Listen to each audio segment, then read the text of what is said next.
मैं मधुसूदन कौशिक एक बार फिर से आप सबका हिंदी की प्यारी सी दुनिया में स्वागत करता हूं।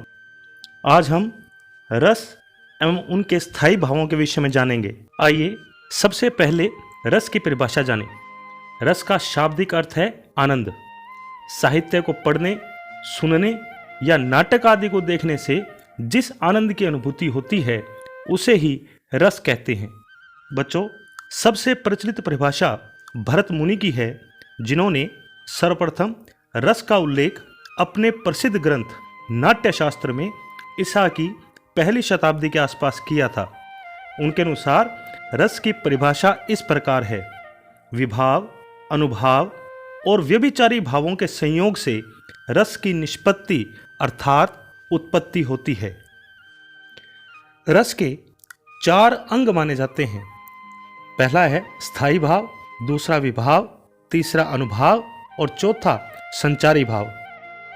आइए अब स्थायी भाव के विषय में जानें।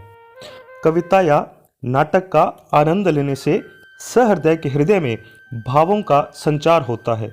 ये भाव मनुष्य के हृदय में स्थायी रूप से विद्यमान होते हैं। सुषुप्तावस्था में रहने वाले ये भाव साहित्य के आनंद के द्वारा जग जाते हैं और रस में बदल जाते हैं। बच्चों, मानव मन में अनेक तरह के भाव उठते हैं, पर साहित्याचार्यों ने इन भावों को मुख्यतः 9 स्थायी भावों में बांटा है। ये स्थायी भाव और उनसे संबंधित रस इस प्रकार हैं। बच्चों, इस पिक्चर में एक और रस और दूसरी ओर उनके स्थायी भाव दिखाए गए हैं। जैसे श्रृंगार रस का स्थायी भाव है रति, हास्य का हास, करुण रस का शोक, रौद्र रस का क्रोध, वीर रस का उत्साह, भयानक का भय, विभत्स का जुगुप्सा यानी घृणा, अद्भुत रस का विस्मय यानी आश्चर्य और शांत रस का निर्वेद अर्थात वैराग्य। लेकिन कुछ साहित्याचार्यों ने वात्सल्य एवं भक्ति को भी रस माना है। इन्हें शामिल करने पर 11 प्रकार के रस माने जाते हैं। वात्सल्य रस का स्थायी भाव वत्सल और भक्ति रस का स्थायी भाव भगवत भक्ति यानी भगवान की भक्ति माना जाता है।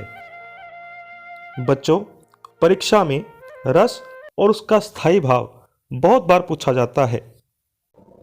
आओ आज मैं आपको रस और उनके स्थायी भावों को याद करने की एक ट्रिक बताता हूँ। ये ट्रिक नहीं, एक कहानी है। आओ बच्चों, आज तुम्हें एक कहानी सुनाता हूं मैं।